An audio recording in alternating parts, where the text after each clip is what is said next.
Alors, aujourd'hui, lendemain de ce reportage sur la complosphère, comme ils l'ont intitulé, de ID News en collaboration, en concertation avec l'Aimant Bleu. Donc moi, je commencerai par dire que cette opération, infiltration, avec un certain Sami Zaïbi, si je ne me trompe pas, qui m'a contacté donc le 17 juin, l'anniversaire de mon frère d'ailleurs, pour qu'on se voie. Cette opération d'infiltration a été orchestrée depuis le mois de juin jusqu'à donc hier pour faire ce reportage en 7 épisodes sur ID News et à la fois sur l'Aimant Bleu pour nous discréditer, nous diffamer comme le font souvent les chaînes mainstream malheureusement vis-à-vis des gens qui s'informent autrement, qui donnent leurs sources, qui dénoncent des choses que les médias officiels ne dénoncent pas. Donc effectivement, quand on n'arrive pas à s'attaquer au fond, on s'attaque à la personne qui diffuse l'information. Donc ceci étant posé, c'est assez marrant, assez cocasse que ces personnes qui se sont concertées pendant des mois et qui ont mené cette opération en secret, puisque Sami nous a menti, nous a trahis, et m'a même dit hier au téléphone que c'était dur de nous trahir parce qu'on était tellement gentils et bienveillants. Eh bien, c'est marrant que ces gens-là qui complotent, en fait, nous traitent, nous, de complotistes. C'est toujours intéressant de voir les inversions accusatoires. Et notamment, donc hier, j'ai eu l'appel de Serge Michel, donc le rédacteur de ID News et qui a commandité cette opération, qui m'a dit, donc en m'appelant en appel masqué bien sûr, qu'un reportage allait sortir sur moi et sur les autres personnes qui agissent, qui œuvrent avec moi de temps en temps, sur la complosphère. J'ai demandé si on pouvait relire l'article, il était hors de question de le relire. Si on pouvait changer le titre, non plus, pas possible. Et donc, il m'informait que dans quelques minutes, ça allait sortir. J'ai appelé Sami droit derrière, à qui j'ai demandé s'il arrivait à se regarder dans une glace. Il m'a dit oui, pas de problème. Et il m'a juste dit donc que c'était dur de nous trahir, qu'il nous avait menti tout le long. Il était très fier de ça. Donc, je le renvoie à sa conscience, qui se chargera de lui faire comprendre certaines choses que peut-être nous ne partageons pas, en tout cas en termes de valeurs et d'agissement.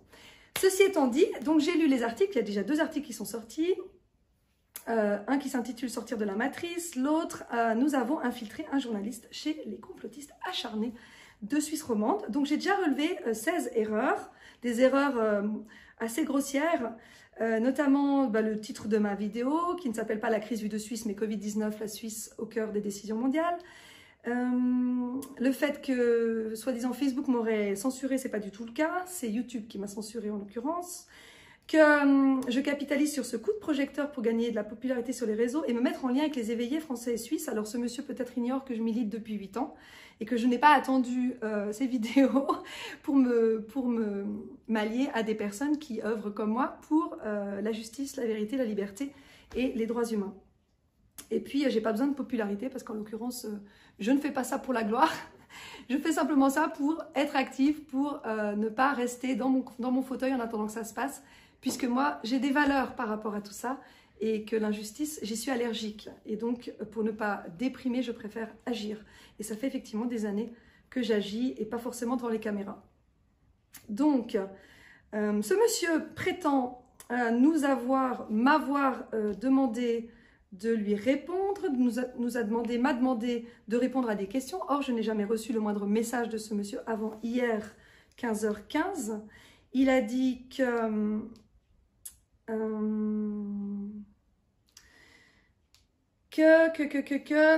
nous avions, il dit, nous avons voulu amorcer un dialogue et vous n'avez jamais répondu à nos questions, donc c'est complètement faux. Il n'y a absolument aucun dialogue qui a été demandé, ni de la part de Heidi, ni de la part de l'Aimant Bleu d'ailleurs, à ceci près que Céline Argento, qui a commandité donc cette émission, apparemment, m'a écrit un message vendredi, donc il y a 3 jours, 4 jours maintenant, pour savoir si je voulais bien faire une interview avec elle à propos du complotisme et du fait que j'étais considérée comme complotiste. Je lui ai répondu complotiste, c'est une blague, et il n'y a pas eu de retour, il n'y a pas eu de réponse, donc Donc je n'ai absolument rien refusé et en plus c'était juste avant que l'interview ne sorte, donc c'était pas du tout en anticipation à cette interview. Donc prendre comme prétexte le fait qu'on n'ait pas répondu est complètement diffamatoire et calomnieux, complètement faux.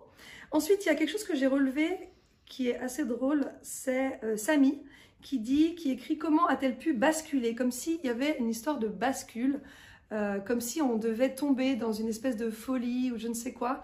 Simplement, à partir du moment où j'ai fini mes études de maths, où j'ai commencé à être enseignante, j'ai eu du temps libre et je me suis informée simplement par moi-même et aussi dans des groupes de gauche, plutôt révolutionnaires, plutôt à remettre en question le système et avec lesquels j'ai appris pas mal de choses, notamment sur TISA, le traité qui était négocié en secret, et ça c'est vraiment vérifiable, à Genève depuis 2012, qui s'est arrêté là depuis 2016 et qui impliquait 50 pays dans le monde, et également la mise en prison illégitime et illégale d'un colonel égyptien qui s'appelle Mohamed El Ghanam. D'ailleurs, ça serait pas mal peut-être de ressortir ce dossier. Maintenant, il est depuis 2005 jusqu'à 2013 en prison, puis mis dans un hôpital psychiatrique. Il y est toujours à l'heure où je vous parle.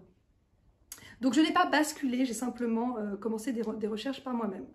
Donc, ce n'est pas une histoire du tout de bascule. Ensuite, c'est plus grave. Le deuxième article nous parle de lettres d'insultes qu'on aurait prétendument envoyées avec des menaces de mort, avec des insultes du style vous êtes des débiles, des lèche-bottes, des soumis, des décérébrés, des victimes consentantes. C'est pas du tout le cas, ça c'est de la pure calomnie. Personne d'entre nous n'a jamais écrit la moindre insulte, ni n'a proféré la moindre insulte à l'égard des journalistes. Au mieux, on dit aux gens de s'en tenir éloignés par rapport aux diffamations ou par rapport à la désinformation, mais absolument pas, on n'est absolument pas dans l'insulte. Il est écrit aussi qu'il faut maintenir une saine distance avec nos idées qui sont abracadabrantes et dangereuses. Alors ça, je peux l'entendre, qu'elles soient dangereuses pour le système, effectivement, puisqu'elles remettent en question pas mal de dogmes qui sont propagés par les médias subventionnés, comme Heidi ou comme manifestement l'Aimant Bleu. Donc, ils nous disent que la violence de nos propos les ont interpellés. Je ne sais pas de quelle violence ils parlent, j'aimerais bien qu'ils s'expliquent, puisque nous ne sommes absolument pas violents. Vous pouvez le voir sur nos vidéos, on manifeste de façon pacifique, on a des actions cordiales les uns avec les autres, en respectant nos différences. Comme je l'ai déjà dit plusieurs fois, on est très différents dans les actions qu'on fait. Moi, je suis un électron libre et j'œuvre parfois avec des personnes et d'autres, les personnes qui sont citées dans le reportage entre autres, mais pas que. Et la plupart des choses, je les fais toute seule ou également avec Gérard parfois. Je rappelle que la Convention de Munich et la Déclaration des droits du journaliste, des droits et des devoirs du journaliste mentionnent à l'article 4 qu'il ne faut pas utiliser ou user de méthodes déloyales pour obtenir des informations. Donc, le Samy Zaibi qui s'est infiltré et qui s'en vante sur cet article et dans la vidéo est complètement en porte-à-faux avec cet article et en plus avec les articles qui mentionnent la diffamation, la calomnie et aussi le droit à l'image, puisqu'il a utilisé nos images, mes images en particulier, sans que je l'y autorise. Il y a encore d'autres choses qui sont encore plus graves à mon sens, c'est qu'il prétend, en tout cas l'article prétend, qu'on est profondément antidémocratique et anti-scientifique. Alors je rappelle à toute fin utile que j'ai un bac scientifique, maths physique, mention bien, que j'ai fait la prépa maths sup maths spé à l'INSA, et que j'ai été prise sur dossier, donc c'est que mon dossier était convaincant, qu'ensuite j'ai fait l'école hôtelière de Lausanne, que j'ai eu mon diplôme, et qu'ensuite de ça, j'ai fait un master de maths et que j'enseigne depuis 12 ans, donc les mathématiques. Donc je ne sais pas, j'ai du mal à imaginer que je sois anti-scientifique, surtout que j'étais donc, pendant les 3 années précédentes, coprésidente du groupe de mathématiques pour le canton de Genève à propos des cycles d'orientation et que j'ai eu des retours extrêmement positifs de mes collègues qui voulaient que je poursuive avec ma coprésidente pour un deuxième mandat de 3 ans. Je suis également dans la commission qui s'appelle Démarche mathématiques et scientifiques, donc vous ne pouviez pas plus mal tomber en me traitant d'anti-scientifique.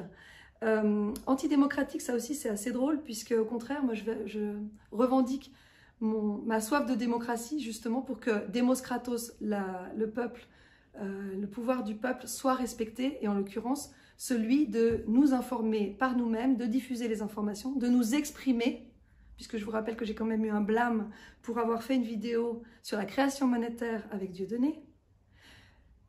Quel article de loi contrevient, enfin, interdit le fait que je fasse une vidéo avec quelqu'un qui a été diffamé par les mêmes médias que vous d'ailleurs, mais qui n'a tué personne, qui n'a jamais proféré la moindre menace de mort ou quoi que ce soit. Pour ce qui est de la démocratie et du danger présumé de la mise en lumière de certains conflits d'intérêts par rapport à la démocratie, comme une dame le dit dans le reportage, au contraire, est-ce que donner son avis, aller faire ses recherches par soi-même, être dans la pensée plurielle, s'informer de façon différente et diversifiée, donner plusieurs angles de vue au même phénomène, est-ce que c'est antidémocratique ou est-ce qu'au contraire, ça permet aux gens de s'informer, ça nous permet à nous d'avoir plusieurs angles de vue, comme je le disais à l'instant, et de se faire sa propre opinion et de pouvoir voter, par exemple, en conscience, avec des informations qui sont complémentaires à celles qui nous sont données par vous, les médias,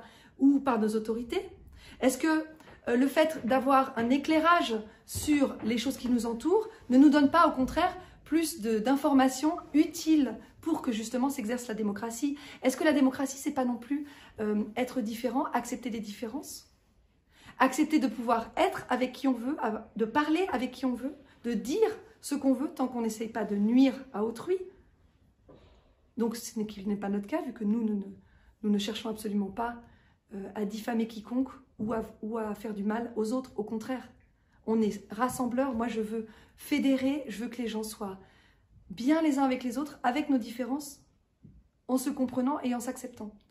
La démocratie, je rappelle, c'est le pouvoir du peuple, démos, kratos, et non pas celui des lobbies, des banques, des organisations mondialistes et des gens qu'on n'a pas élus. Donc ça, c'était pour le volet démocratique. J'aimerais encore dire deux choses. Déjà, je suis flattée par l'honneur qui m'a été donné d'apparaître comme la star des complotistes. Je ne prétendais pas du tout à ce titre, mais c'est gentil. Je ne pense pas que ce soit le cas, mais bon, dans votre scénario, apparemment, ça colle bien. La figure centrale, s'il doit y avoir une figure centrale, en tout cas de nos actions actuelles, c'est François de Siebenthal qui coordonne le référendum Stop à l'application Suisse Covid et qui coordonne aussi les réunions du vendredi qui ne sont pas du tout secrètes au passage. Ça, c'est une information que vous avez eue qui est complètement erronée. Les réunions sont publiques, elles sont annoncées et elles sont tout à fait visibles et consultables par des personnes de l'extérieur.